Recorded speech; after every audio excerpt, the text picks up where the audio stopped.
Was ist das? Ist das Bach? Ist das Bach? Nein, Mozart. Mozart? Ja.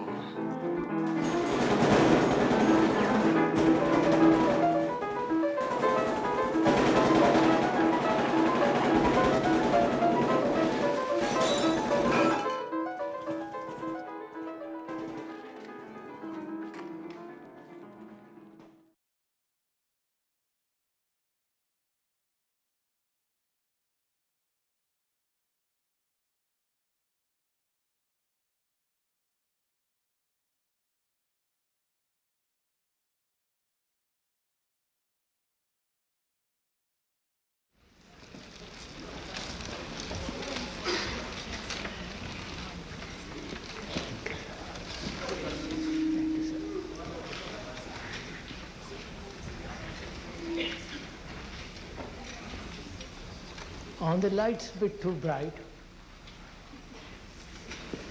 I can't see you, I thought you'd see me.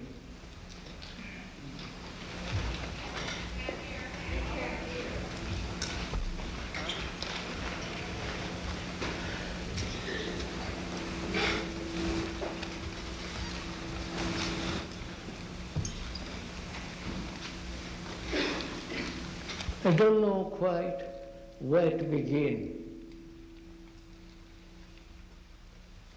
Because we have so many problems. And the problem seems to be increasing. And we human beings seem to be unable to find any kind of solution. We have tried so many methods, systems, philosophies. We have tried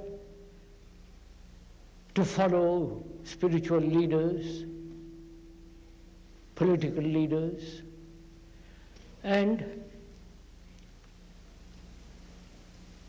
we're always trying to find a formula, a way out of this utter chaos and misery.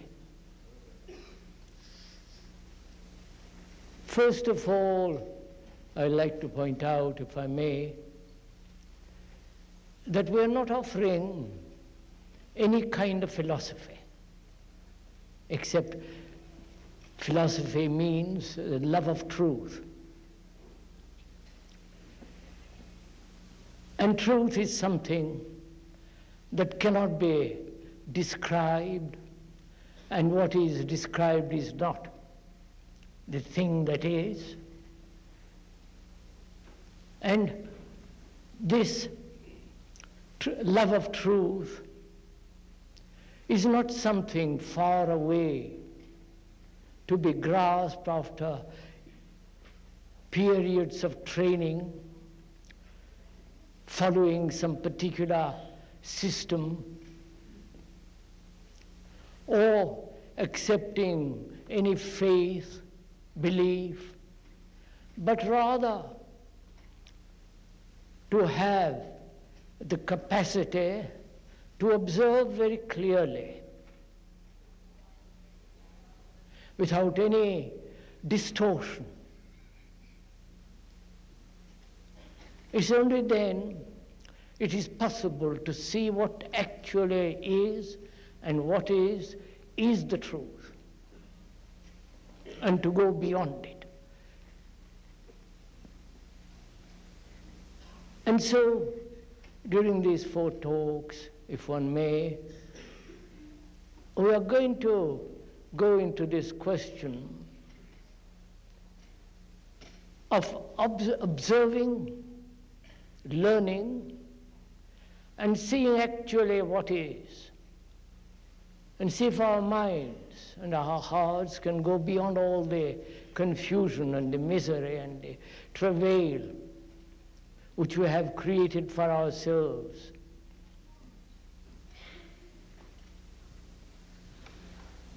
You see,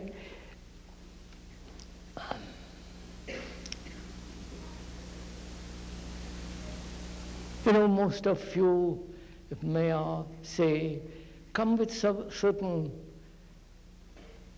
anticipation,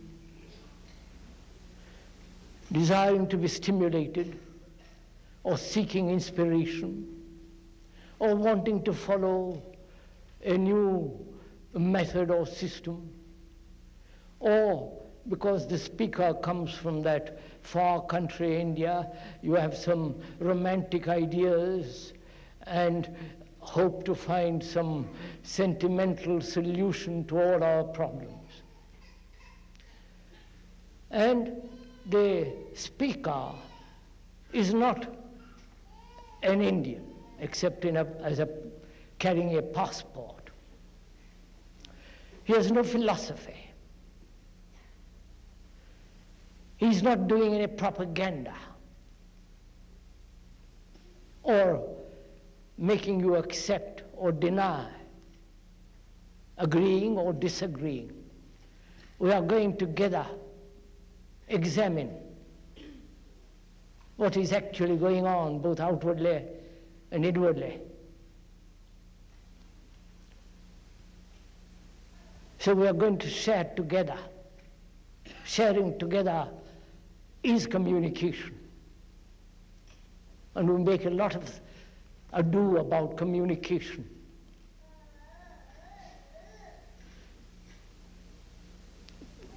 To share together any problem implies that we must be free to examine, free of any prejudice, free of our conditioning, as an American, as a Catholic, as a Protestant, as a Hindu, as a politician or businessman or a scientist, what you will. Free to observe together, share together, partake in the meaning and the significance of the thing together. That's what communication means, sharing. And so, when we are going to examine together, both your mind and the speakers must be free to look, not to accept or deny, but to observe very closely, if one can, the whole issue. To observe without any distortion. And our minds are distorted, because we live our daily life in fragmentation. We are Catholics, or businessmen, or scientists, or anthropologists, politicians, divide, divide, divide, both outwardly and inwardly. We are fragmented human beings. And we look at this whole problem of existence through one fragment, either intellectual or emotional, or totally disregard and accept things as they are and carry on. And we hope somehow through time, through outward events, through political action, through organization, that things will become normal, sane and healthy. But I'm afraid they will never will. Neither through perfect organization, however beautifully run bureaucratically, or any solutions that the scientists offer will not obviously solve our human problems. Whether you live in this country, Europe or India or in Asia, as human beings, our problems are common. Because they're common, we can communicate. What is common can be communicated, shared together. Therefore, one has to totally disregard all the images that one has built round the speaker, or your particular own image about yourself, so that we can both together observe, really understand, put our hearts into the solution of these many problems. And so, from the beginning, we should be very clear that we're not offering any kind of solution or telling you what you should do,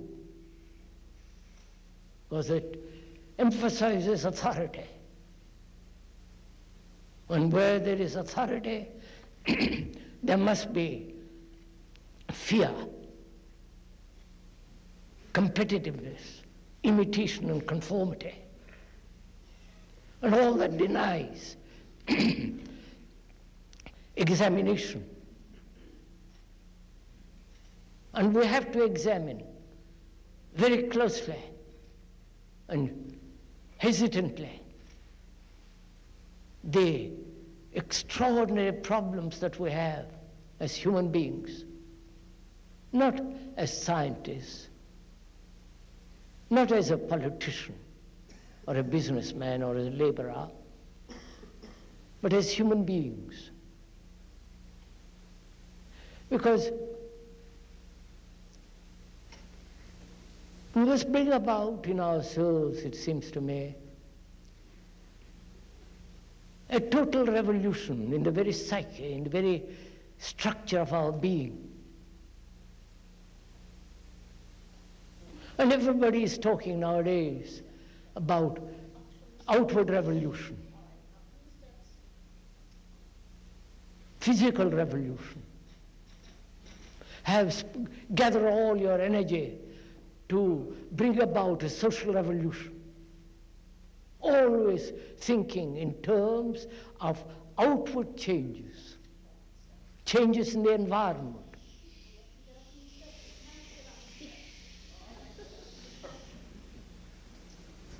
Madam, you'll have your turn when you come to ask questions at the end of the talk. So have some patience.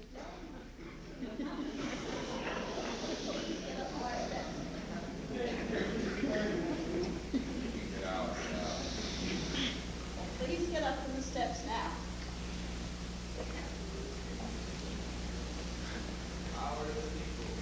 May I go on?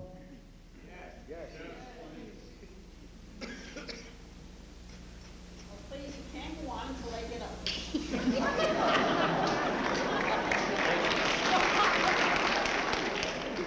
What was that?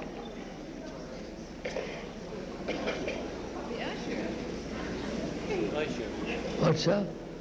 It's the usher. We won't let people sit in the road.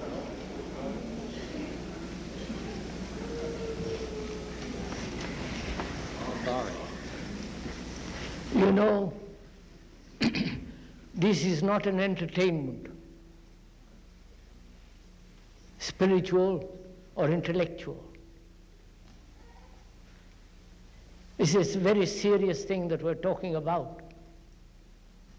And if you're not serious, I don't see why you should be sitting there and I here. I don't mean serious long face or all the peculiarities that are given to that word. Serious means what it means to be earnest, to give one's attention, to one's heart, to one's attentional capacity, to find out for ourselves if there is a solution, a way out of all this madness, this violence, this brutality. Mesdames, écoutez. So as we were saying, we have human problems. And we're always talking about bringing an outward revolution to change the social structure, either through violence or through peaceful means. The problem is much deeper than mere social, environmental change, either in ecology, economy, or in the social morality.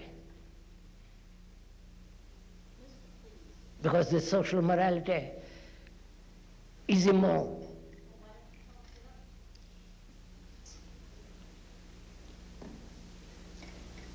So, we are concerned with our human problems, because what we are actually, our society is. The society, the world is us, depending on our relationship, on our behavior, on our fears and pleasures, on our despairs, and the desire for psychological security and dependence. So this world is us, and we are the world. And to bring about a radical revolution in this world, we have to change not merely the environment, and more books and philosophies and politicians, and I'm afraid also the scientists are concerned with the changing of the world outside. And apparently very few are concerned with a radical inward revolution. Because if we don't change,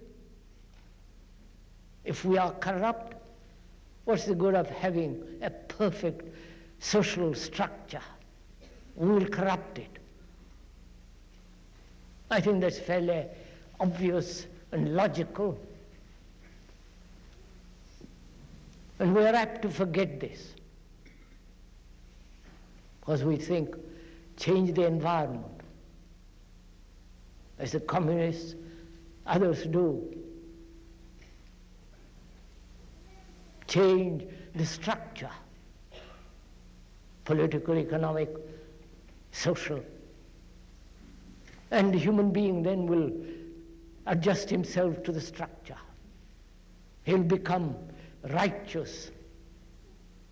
He'll become non-violent. He will live peacefully.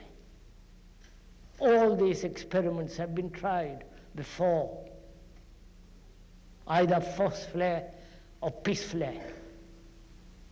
But man apparently has remained as what he is for millennia: greedy, envious, aggressive, brutal, self-centered,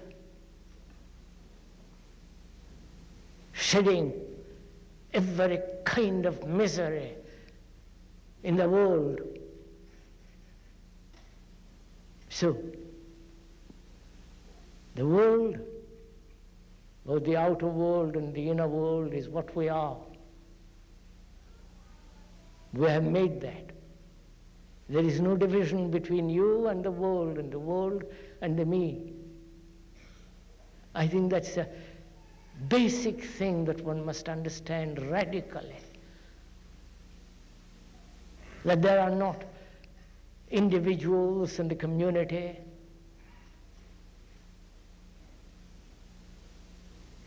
a society, a world apart from us. We are the world. If you examine yourselves, you will see what you are is the result of your culture, of your environment, which you have created, or your grandfathers, grandmothers have created it. You are the result of the past. And without changing the whole past, the whole structure of our past, we want to change the outer things, better bathrooms, go to the moon to play golf, or plant some ugly flag in the moon. and you think you are technologically tremendously advanced. Probably you are. But it's not going to solve our misery, our conflicts, our extraordinary dullness of our minds, and the utter lack of love and compassion. So, if we could see the reality, not as a theory, not as a speculative thing to which we adjust, but the actual fact that we are the world, we are the result of the culture in which we live, and that culture which we have created. We are the past. And to live differently, and we must live differently, with a totally different kind of mind and heart. We have to understand ourselves, not according to any philosopher or any psychologist, as actually what we are. And so one has to observe. So, if we could, not theoretically, not intellectually accept the fact that you are the world, and the world is you, what you are, actually, you, in your relationship with another, you create the culture.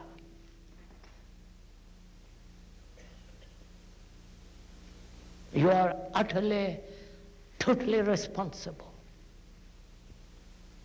for the wars, for the misery, for the social injustice, for everything that's going on about us, the chaos, the suffering. And apparently we don't want to face that. And that's going to be our difficulty.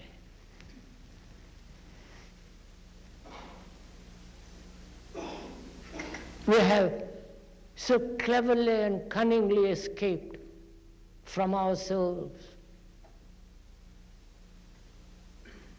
through religion, through philosophy, through entertainment, whether that entertainment be religious or football or whatever it is. We have a network of escapes, and we slip through them so quickly. And because we escape, we have many frustrations. And in that frustration, which we almost worship, we produce every kind of literature, drama, art, and all that in no way solves our human daily existence. And that's what we are concerned. At least that's what the speaker is concerned with. Not only to observe what is happening in ourselves, but also bring about in ourselves, both in our minds, in the structure of our brain cells, and also in our heart, a radical psychological revolution, for that is the only revolution. There is no other revolution. Mere physical revolution is so very primitive. It hurts, destroys people. In the name of bringing about a good society. You kill people in order to bring about a good society. The contradiction, the stupidity of it. And we accept it. Either quietly or violently, we accept this philosophy that outwardly we must change first, and then we human beings, like so many monkeys, will conform to the pattern established by the intellectuals or the economists. So I think from the beginning, if I may repeat that over again,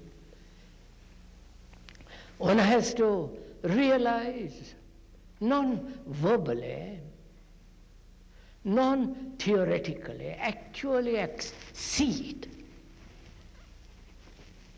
As you know for yourself when you are hungry, that you are the world and the world is you.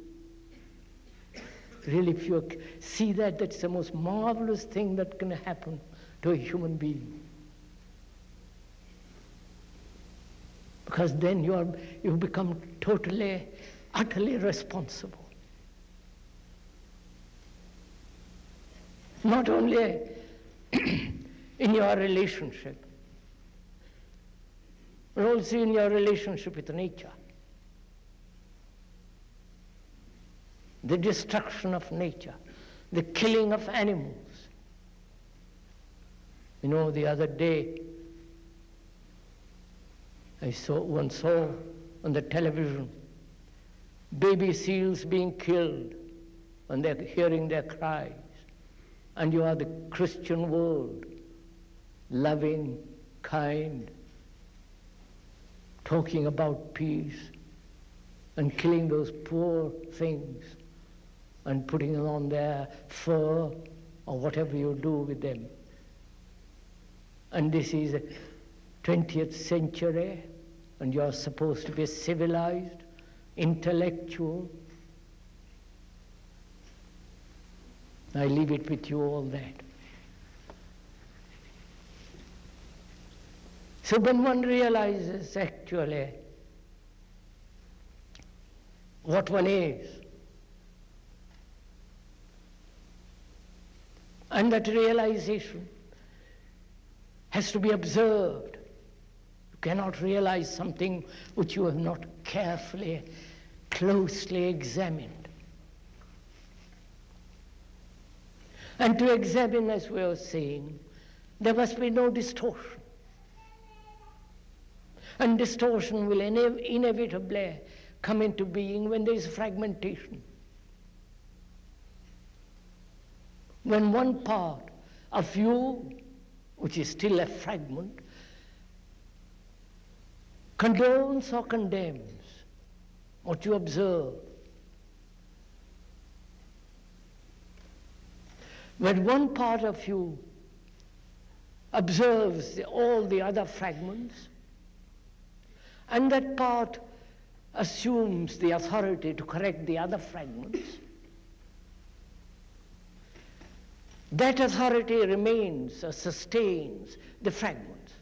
So there is contradiction between the one fragment that has assumed the authority of justification, condemnation, or explaining, rationalizing.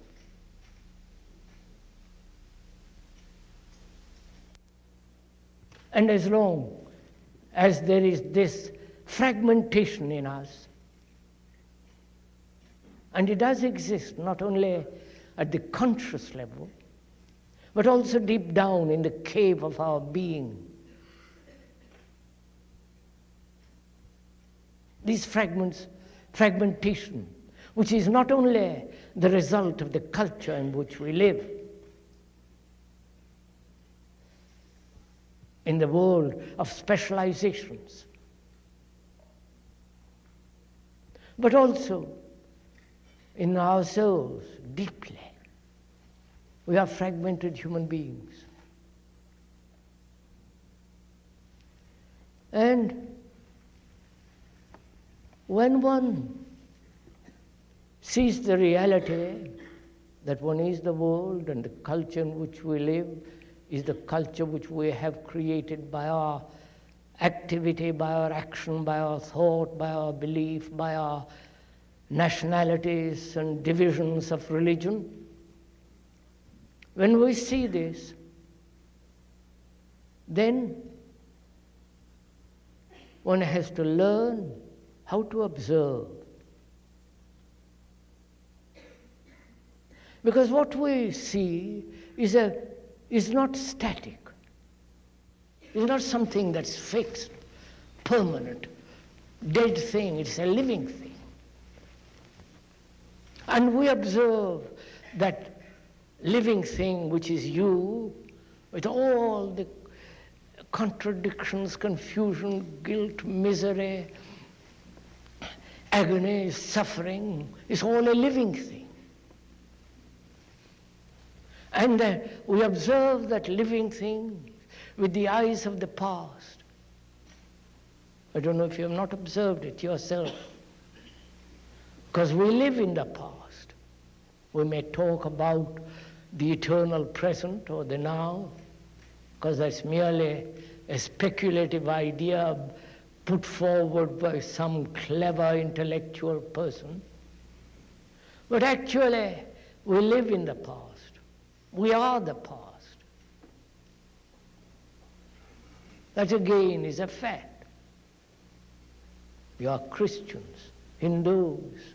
You are the result of thousands of years of propaganda. Merci, monsieur. Thank you, sir.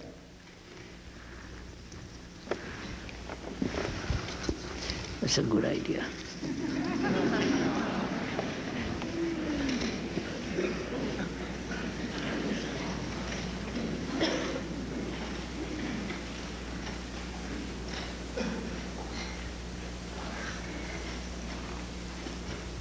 As we were saying, we're the result of the propaganda.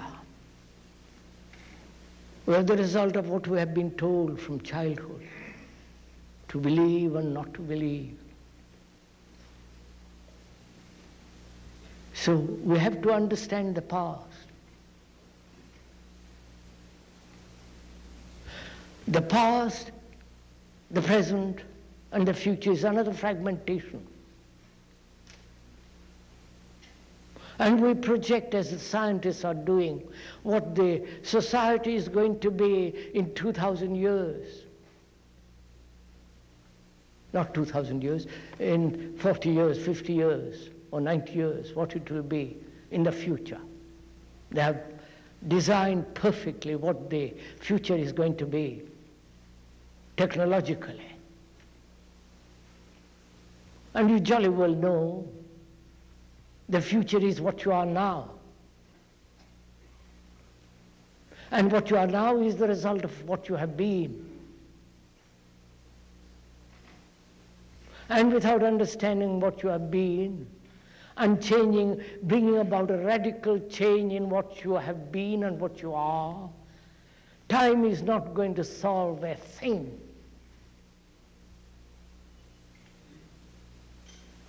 And that's one of our great deceptions, that time, which is another fragmentation, will somehow, through some miraculous action, bring about a most extraordinary human being. Outwardly you may have a longer life, you may have a better sewage system, a cleaner city, air not polluted. You can scientifically produce all these things, and time is necessary for that. But is time necessary at all to bring about this immense change, a total revolution in ourselves? And we have to go into this question, and we're going to, whether time thought, fragmentation is ever going to change the human mind, the mind that has been conditioned, the brain cells that hold the past, the memory, the experience, and the knowledge of 1,000 years. One has to understand all this. And to understand it, one must be really dedicated to it. This isn't a thing you understand of an afternoon when you have nothing better to do and come and sit here and hope to gather in your fist the whole winds of life. One has to give one's life, one's heart, one's whole being to understand this. Because it's your life. And if we don't understand that, any amount of your searching for nirvana, for ecstasy, for a righteous behavior has no value whatsoever. So that is one of the first questions, which is whether the mind, which is the result of the past, which is the result of 1,000 years of time evolution, confronted with an immense crisis, not only the crisis in the outer world, but also crisis in our life, in our relationships, in our way of living. Whether that crisis can be answered truly, not in fragmentation, little by little, but totally, completely, so that we can live without any kind of conflict, without any kind of battle in our life from the moment we're born till we die. A constant struggle, pain, fear, anxiety, and despair.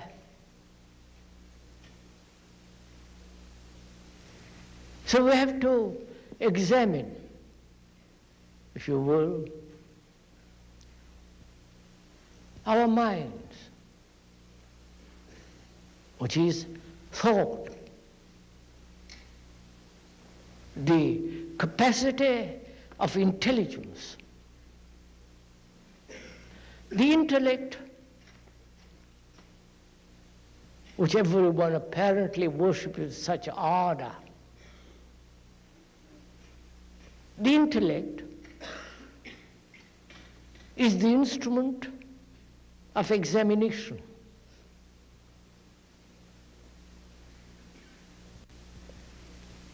The intellect,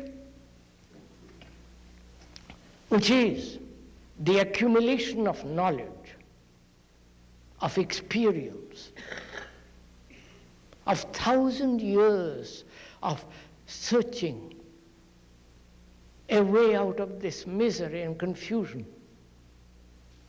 That intellect, we think, will solve or have the capacity to examine and go beyond.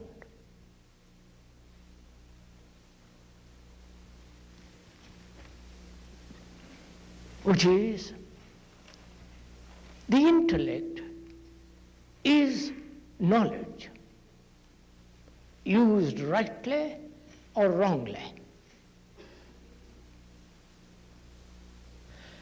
The intellect is the capacity to criticize, to observe, to examine, to rationalize, either sanely or unhealthily, logically or illogically. That intellect is the capacity to observe objectively. But that intellect is only a part of the whole, isn't it? We don't live by the intellect only. We live by our feelings, by our love or pleasures, pains. So when the intellect, as the epitome of thought, takes charge of our life,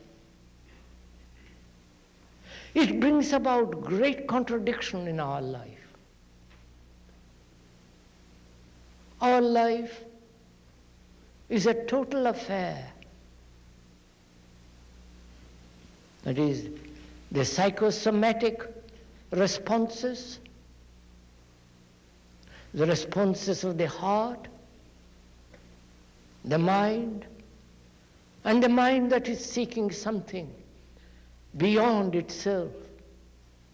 We are all that total human being, not just the intellect or the sentiment or the denial of the intellect and only live in a kind of emotional sloppiness.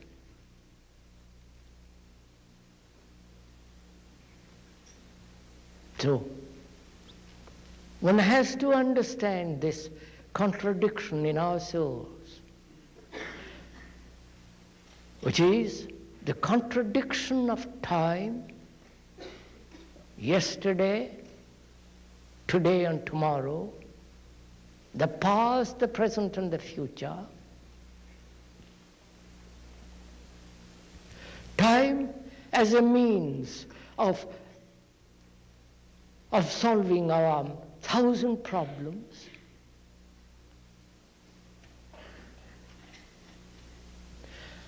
And the knowledge which man has accumulated for 1,000 years, upon which he depends, which is the past. Now that is our past. Knowledge is the past. There is no knowledge in the present. Right? Are we communicating with each other? Yes. I'm not going to ask this over and over again whether we are communicating with each other. I just want to do it once and then forget it. If you don't communicate with the speaker and the speaker is not communicating in the sense sharing together the problems that we are talking, it's up to you. The speaker will convey it as clearly, as logically, as sanely as possible, and if you are wanting to share that, you share it.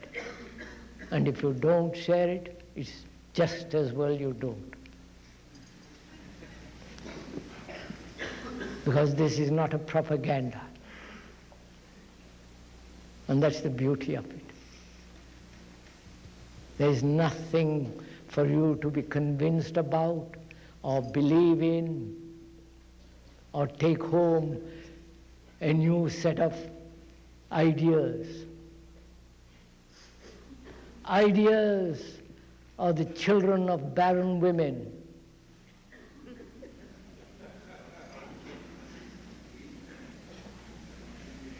Yes, sir, you laugh. But you live with ideas. To you, ideas are the greatest important things in life. Ideas being not only words put together, but ideas which are thought put together as an idea, as a formula, as a concept, which is, look what you're doing. You are living in the past. Your whole mind, your knowledge, your brain cells, your image, your everything is the past, and you live in the future. An ideal, a concept, a belief in something. So see how time, which is the past, has divided the past, the present, and the future. And you are going towards the future all the time, trying to forget the past. But your roots, your being, your whole process of thinking are rooted in the past. And without understanding those deep roots, which is yourself, you are trying to create a marvelous society in the future. You know, the other day they were talking about what will happen, the explosion of technology, how technology is going to create a new society. It is going to create a new society, obviously. But we human beings are what we have been for the last 10,000 years. And if we don't change, we're going to be more contradiction, deeper agonies. And our relationship with each other becomes appalling. So, we're going together look at this question, whether the mind, which has been conditioned through time, conditioned through experience, conditioned by the knowledge it has acquired through that experience, conditioned by religion, to believe and not to believe, Catholic, Protestant, and the innumerable divisions in the Protestantism, the Hindu, the Muslim, all that nonsense that goes on in the world, a circus. We are conditioned by the past, by propaganda. We are the result of all that. Is one aware of it? That's the first question. To be aware of our past, of our conditioning. The word awareness means something very simple. Don't complicate it. Don't go to Burma or attend a monastery. Spend your rest of your life studying what it means to be aware. Practice awareness. That's one of our jargons, a cliche that you have learned recently. Just to be aware of the color of that rose, to be aware of that man who brought the water, to be aware of your neighbor, of the color, the proportions of the whole.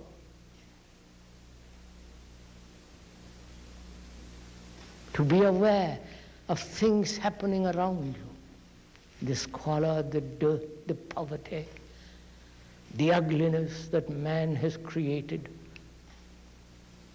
the brutality of the things around you. To be aware, to be conscious. Now begins the difficulty. You can be aware. That's fairly simple. To be aware of your environment, you walk down the street with the dirt and what's happening in New York City is better than I do. to be aware. Now when you are aware, what takes place? Do please follow this. It's very simple. You can do it easily yourself. We are sharing this thing together. I'm not your guru. You understand? I'm sharing. Therefore, we are walking the journey together. I'm not leading you. Thank God you are not my followers. Because you would destroy me and I would destroy you.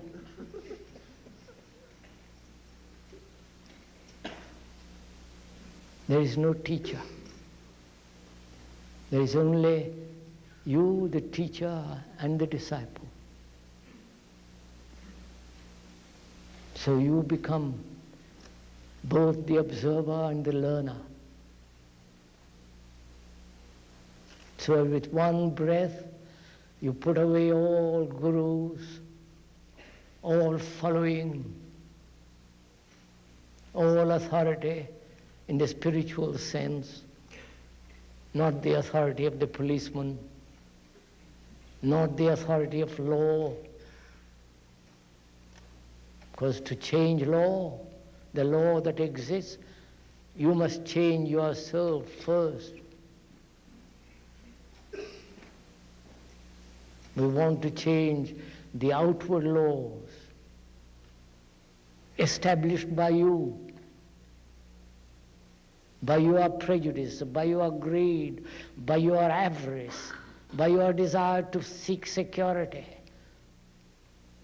And you want to change those laws without changing yourself. You want to have peace in the world, no wars, no more Vietnam. But you all have war in your heart. And you're bound to create wars. So, to be aware not only of outward things, of the cloud, of the beauty of a tree, and the swift flight of a bird, and the light on the water. To be aware of that is fairly easy because it doesn't touch you at all. Because there's something outside, far away. But to be aware of oneself, then begins our difficulty.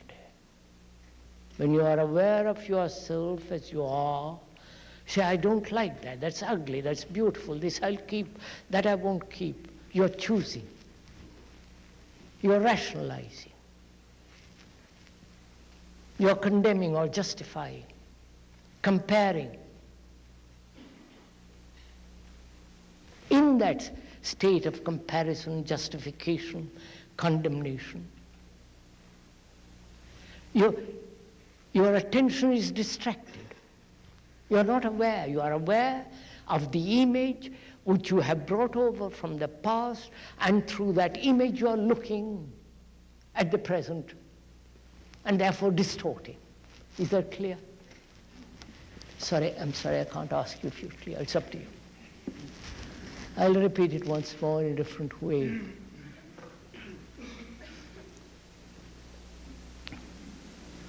You know, when you observe a tree or a bird or the light on a cloud, if you have really observed it, immediately you have words for it. You name it. It's a beautiful cloud. You want to write a poem about it if you are inclined that way. You want to tell somebody. The verbalization is a distraction. Because then you are not looking. The verbalization is the image of the cloud which you have seen yesterday, and that image projects between you and the actual cloud. Therefore, you're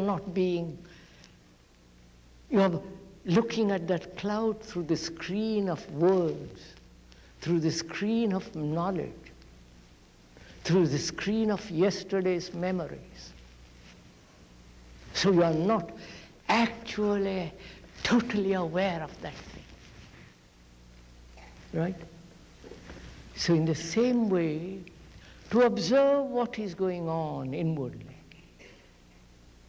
to be aware without any movement of choice, there comes our difficulty. Because when you observe through the image of the past, you are bringing about a division in your observation as the observer and the thing observed. I hope you are doing this as we are talking. That is to share. Don't go home and think about it. Then you are not doing it. You are doing it actually as you are listening.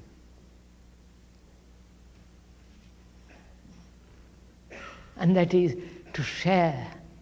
And that's the beauty of sharing. Not take something home in your pocket and then talk about it.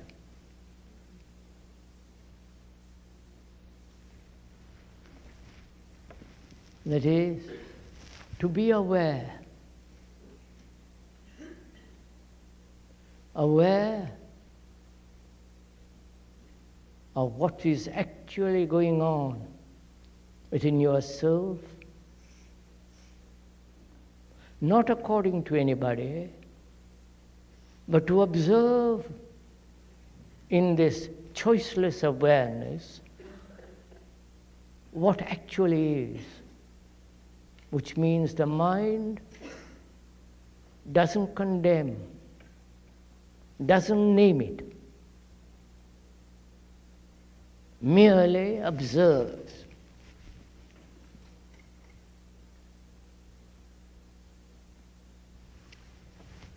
That is, I am aware that I am violent in all its various forms, sexually, in my speech, in my gesture, in my attitude towards life, violent, separative, and violence also, which is the result of my fear.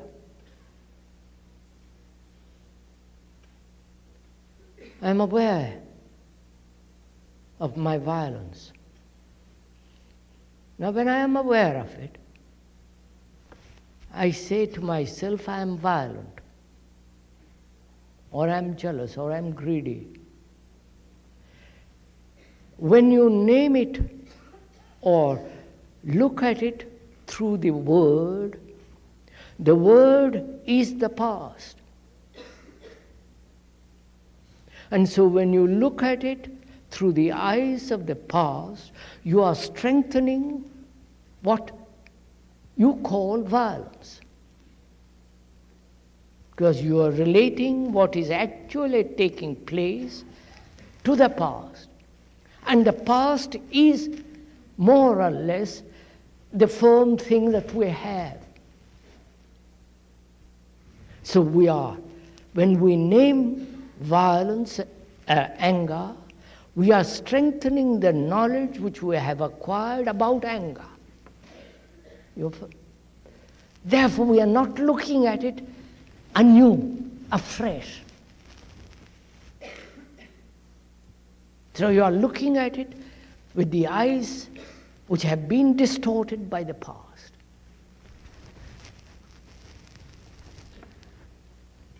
All right, shall I go on?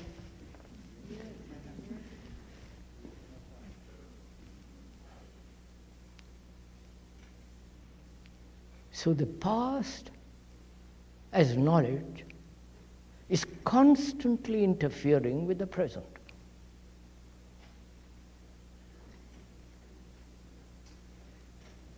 You have insulted me or praised me. That leaves a mark on the mind. That's the knowledge. And when I meet you, either you are my friend or my enemy, judged by the previous incidents happening. So I'm always meeting life, this extraordinary movement of life, with the knowledge which is the past. Knowledge is the past. And yet knowledge is necessary, right? Otherwise you can't go home from here. Otherwise you won't be able to recognize, if you want to, your husband or your wife. You won't be able to talk, read. You won't be able to work, technologically or otherwise. So you must have tremendous knowledge. And yet you see the danger, how this very knowledge divides as the observer and the observed. I'm sorry to constantly changing words. I must. I can't go on repeating the old stuff. That is, we look at a tree and in that looking at that tree, there is the image, the botanical knowledge of that tree, and the like and the dislike of that tree, or the profit, if you're a lumberman. There is the image of that tree. So the image is the dividing factor between you and the tree.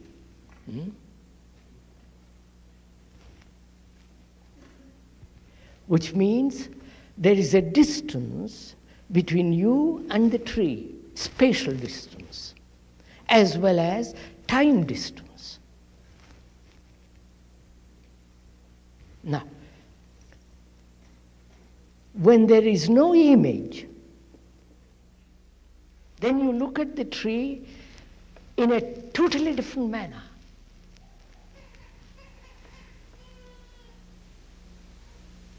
Then you are not identifying yourself with the tree, because you can't become a tree, that would be too absurd. But the spatial difference, the distance between you and the tree disappears, and you see the tree as you have never seen the tree in your life before. The beauty of the leaf, the curve of the branch, the lightness, the shape, it becomes extraordinarily vital. Now, when you look at yourself,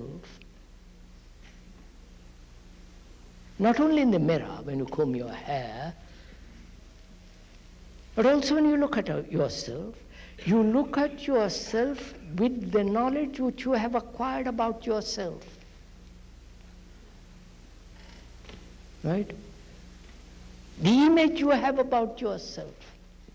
I must be, I must not be. I should be, I should not be. I will be something different in the future. The whole movement of becoming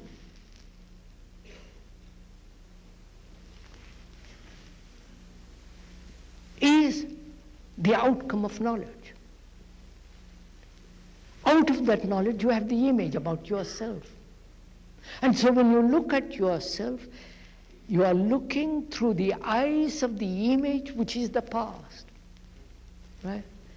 And therefore you are not actually looking.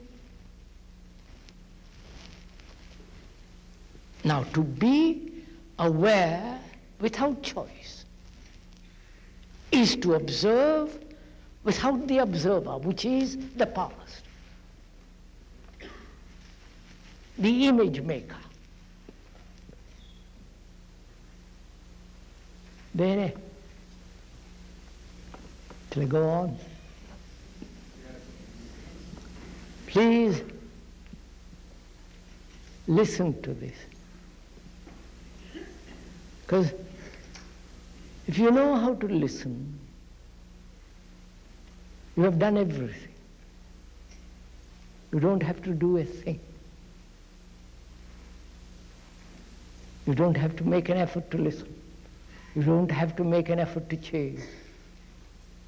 We'll go into that if we have time later. The necessity of change and how it is, whether it is possible and how it is to be done. But to listen. I don't think we ever listen.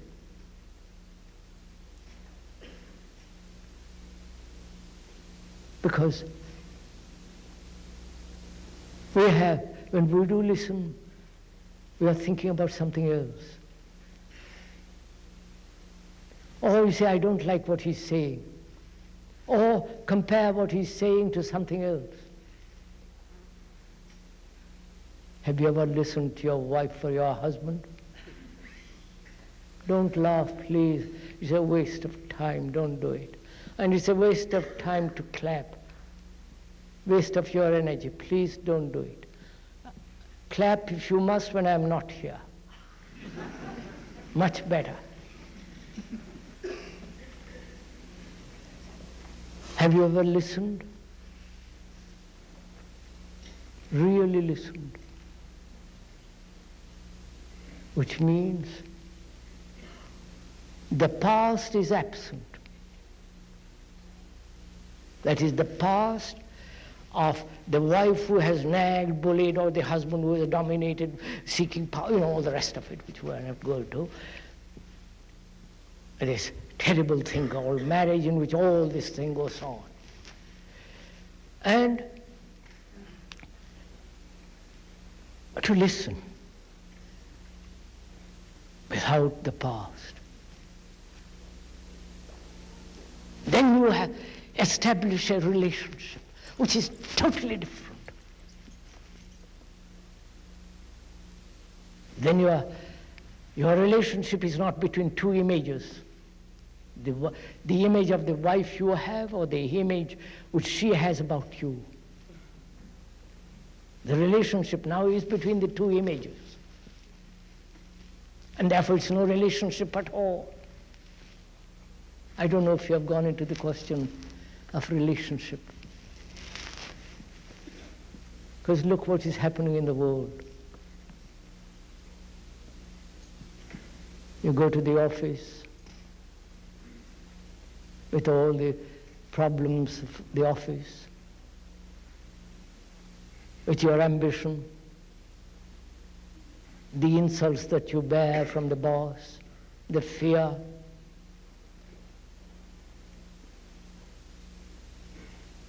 You are separated for I don't know how many hours from the wife or the girl. And the woman and the girl have their own problems, their own miseries, their own confusion, their own ambitions, their pettiness, their shoddiness, and all the rest of it. And you come home, and you go to bed with her, and that's your relationship. You are isolated, and she is isolated, right? And you hope to find some kind of relationship in sex, which you call unity. Love my family.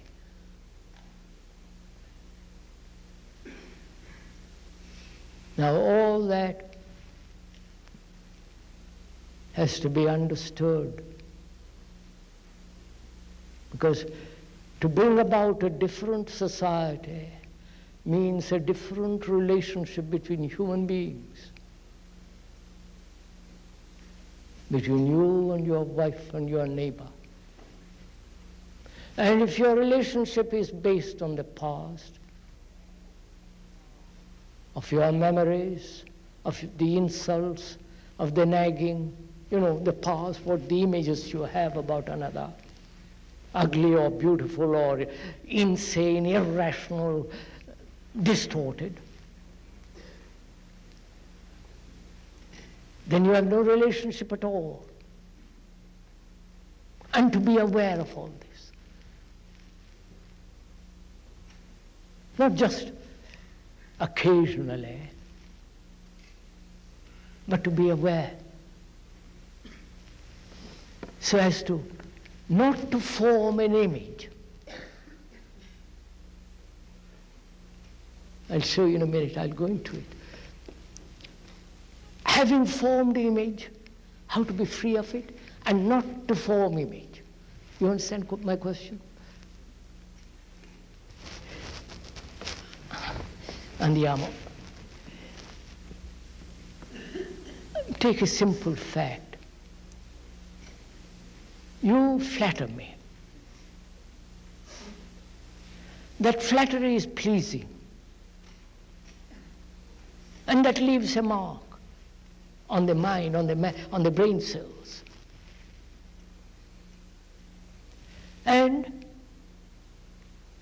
an immediate image is formed that you are my friend, I like you, because you flattered me or scratched my back. And you insult me. That also has left a mark. And that has left an image. And you're not my friend.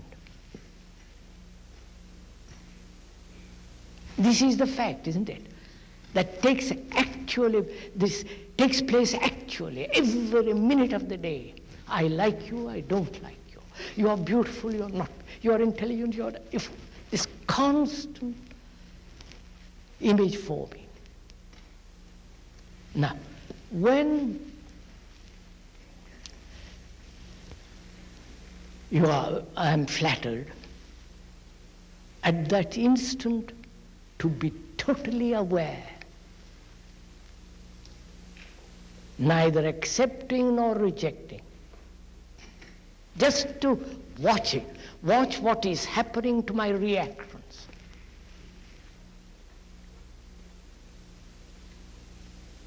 When you so completely attentively watch, then there is no distortion. Then there is no image forming. You do it now as I'm telling you. You will find out it's a very simple phenomenon. Don't complicate it. To be attentive, to be aware at the moment of insult or flattery. At that moment, there is no choice. Therefore, there is no image forming. Then you beat afresh each time a person. That is real innocence. You know that word innocence means a mind that is incapable of being hurt.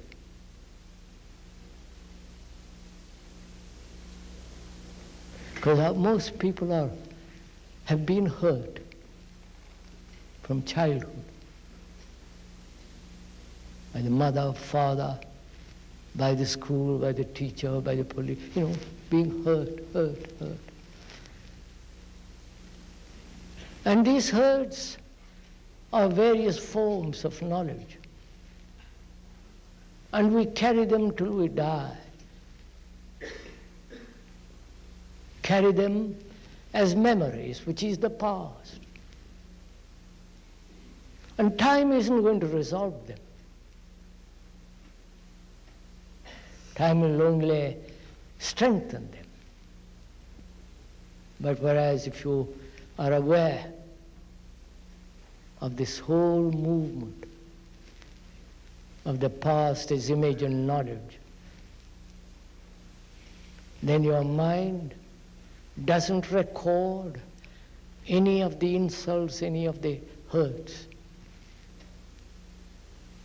Therefore, your relationship with another undergoes a radical revolution. Because we are related with each other.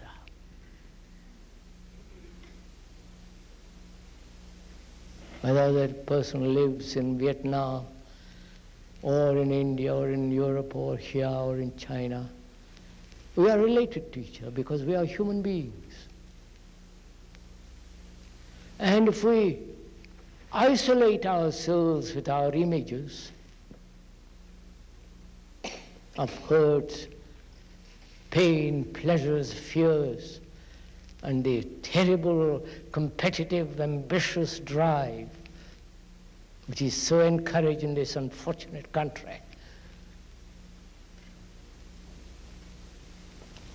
then relationship becomes a torture. Then your relationship is not the actual living, beautiful moment, but the past. So, one has to be aware of this total movement of the past, not only at the conscious level, but also at the deeper levels. May I ask what time it is, sir? 10 minutes. See, this is a very complicated problem. Because we are living in the past with the knowledge that we have acquired through centuries. And that very knowledge is destroying us. Because that knowledge separates, divides. That knowledge divides the Muslim and the Hindu, the Christian and the rest of it, the Catholic and the Protestant. The division of nationalities. It's all based on the past. And to understand this enormous problem of the past, one has not only, as we have casually and rather briefly examined the knowledge on the surface, but also there is the deep, if one may use the word which is so common, unconscious, the knowledge that has been held down deeply within us. One has also to understand all that. Because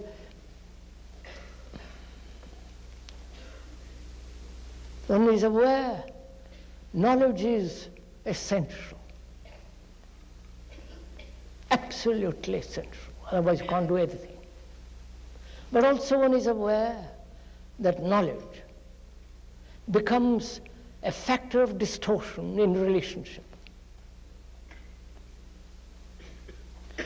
And relationship is the most important thing in life. Otherwise we can't live peacefully. Otherwise we will not be able to know what love is. So, as relationship to be related, not between two images which are the past, but we are actually related, means to have no center in which the image forming exists.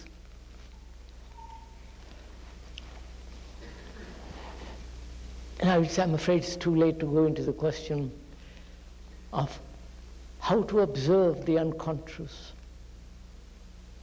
how to expose the whole content of the unconscious, not analytically, but expose it. One has to go into it very, very carefully. Perhaps we'll do it tomorrow afternoon, but not now. So, sir, if we have a few minutes left, so if you would like to ask questions.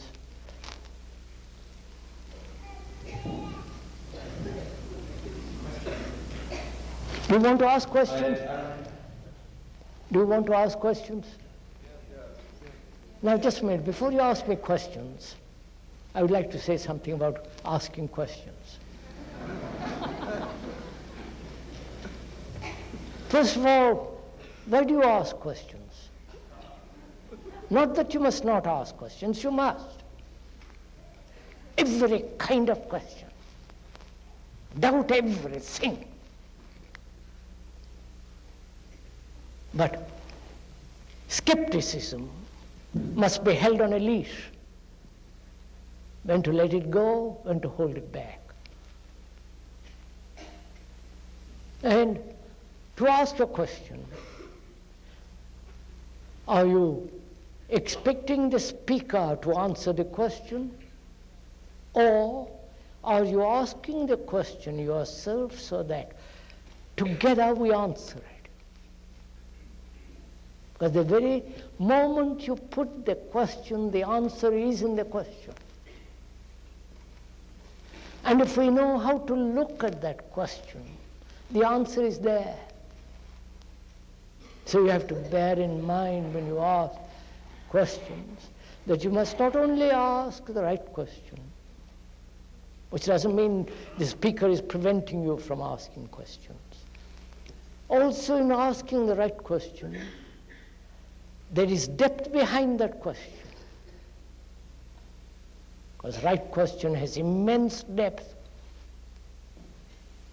And the shallow question is the wrong question because it's very superficial. So one has to be aware when you ask a question. And in asking question, you are exposing yourself to yourself. If that is understood, please fire away. Excuse me, sir.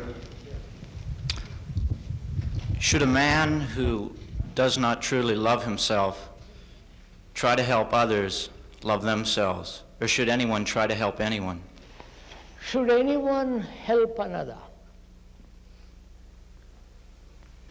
I wonder, sir, what you mean by helping another. The doctor helps you. He's a good doctor.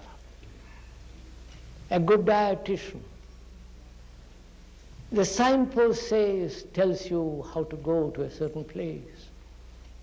They're all help, aren't they? But when you assume that you can help another, you've already taken a position. And therefore, that position becomes authoritative.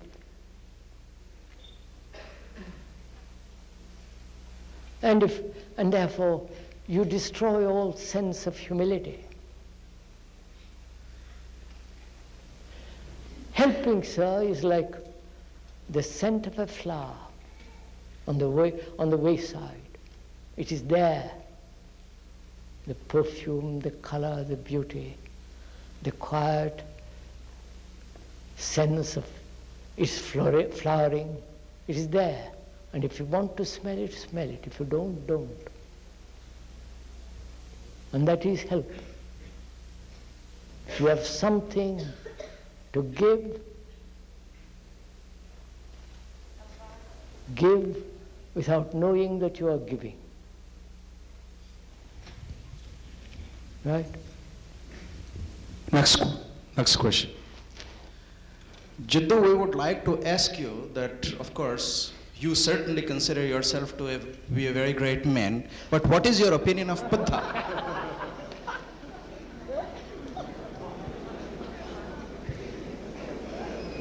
You consider yourself a great man, of course. How do you consider the Buddha? The Buddha, who was a religious teacher in the 5th century BC in India.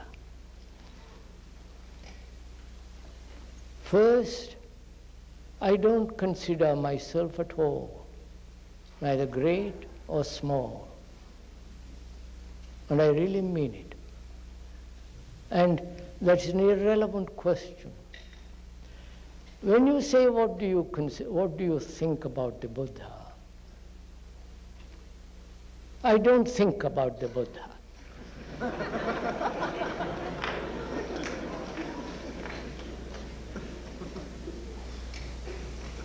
Because thought doesn't enter into the field of understanding.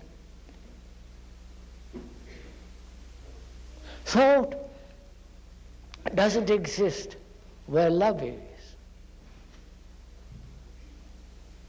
And when there is love, and when there is that state of mind, when there is no operation of thought, there is no comparison.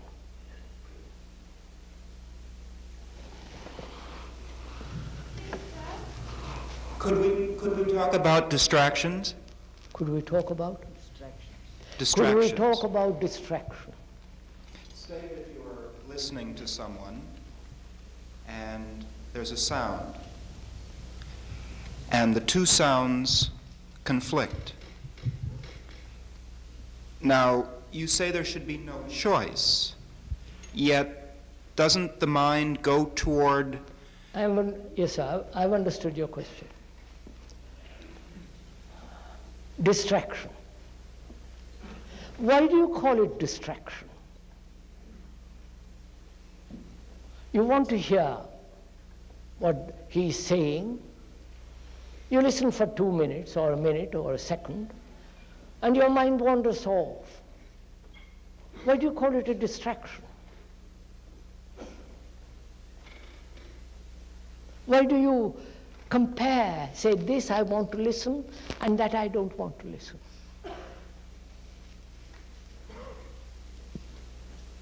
Now, by saying that it is a distraction, you're already in a conflict, aren't you? Right? Because I want to listen to you, what you're talking about. I give my attention for a few minutes to you. And my mind cannot sustain that attention. And it goes off. I wouldn't call it distraction. I say, all right, it's gone off. I want to find out why it is being pulled away in that direction. I'm interested not in a fixed attention, but attention. You follow? Whether the attention of listening to you or the attention that makes me wander away. I attend to what is called distraction, which is not a distraction. If there is attention, there is no distraction. You've got it? It is only the mind that is not attending completely. Such a mind wanders off. And then you say, after having been distracted, then you say, how am I to get back to attention? So there is a battle. So be attentive to what is being said and to what is when the mind wanders off. The factor is be attentive. And then you don't have conflict.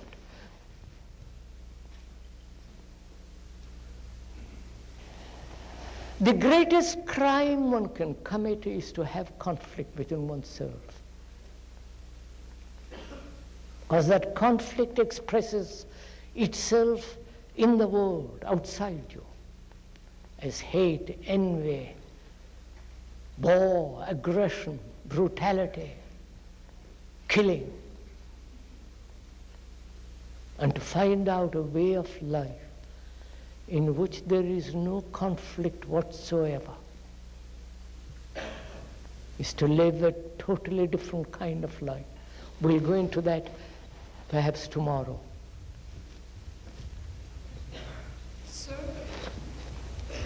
Sir, I find myself very frightened all the time, and I try to face myself, and I try to face what you're saying and try to, live more fully. But I find that the past always interferes with me, and I'm too frightened to look at myself in my life. I'm afraid I haven't understood the question. Has somebody understood it? Thought interferes, is that it? fear makes thought. Fear, thought and fear interferes. You know, these two things like thought and fear, one has to go very, very deeply into it. We will tomorrow, shall we?